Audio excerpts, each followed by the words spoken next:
यह कहानी गौतम बुद्ध के जीवन से ली गई है, जो हमें यह सिखाती है कि जीवन के बोझ, दुख, चिंता, क्रोध को बिना कारण क्यों नहीं ढोना चाहिए। कहानी पत्थर को क्यों पकड़े रहना। एक बार गौतम बुद्ध अपने शिष्यों के साथ बैठे थे। तभी एक शिष्य उनके पास आया और बोला, भगवान, मैं अपने जीवन में बहुत दुखी हूं। मैं हमेशा चिंता और क्रोध से घिरा रहता हूं। मुझे समझ नहीं आता कि इन भावनाओं से कैसे छुटकारा पाऊं। बुद्ध ने उसे ध्यान से देखा और मुस्कुराते हुए कहा, तुम्हें एक प्रयोग करना होगा। जाओ और पास के तालाब से एक बड़ा पत्थर लेकर आओ। वह शिष्य तालाब के पास गया और एक बड़ा पत्थर उठाकर वापस आया। बुद्ध ने उसे कहा, अब इस पत्थर को अपने हाथ में पकड़ो और इसे पकड़कर खड़े रहो। शिष्य ने बुद्ध के कहे अनुसार पत्थर को अपने हाथ में मजबूती से पकड़ लिया। कुछ देर बाद उसके हाथों में दर्द होने लगा और वह परेशान हो गया।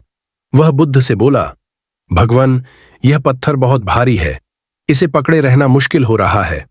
मेरा हाथ दर्द से थक चुका है। बुद्ध ने उसे शांत भाव से पूछा, अगर यह पत्थर तुम्हें इतना दर्द दे रहा है तो तुम इसे क्यों पकड़े हुए हो। शिष्य ने उत्तर दिया, भगवान, आपने कहा था कि इसे पकड़े रहूं, इसलिए मैं इसे छोड़ नहीं रहा हूं। बुद्ध ने हंसते हुए कहा, बिल्कुल, लेकिन अगर यह पत्थर तुम्हारे हाथों को कष्ट दे रहा है और तुम इसे छोड़ सकते हो तो क्यों इसे ढो रहे हो। इसे छोड़ दो। शिष्य ने तुरंत पत्थर को नीचे रख दिया और राहत की सांस ली। बुद्ध ने तब समझाया, जीवन के दुख, क्रोध और चिंता भी इस पत्थर की तरह ही हैं।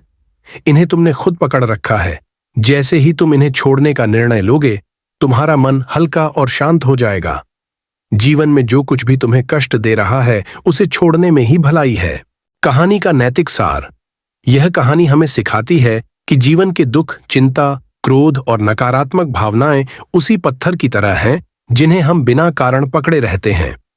जैसे ही हम इन भावनाओं को छोड़ते हैं, हमारा मन हल्का हो जाता है और हम सच्ची शांति और सुख का अनुभव कर सकते हैं।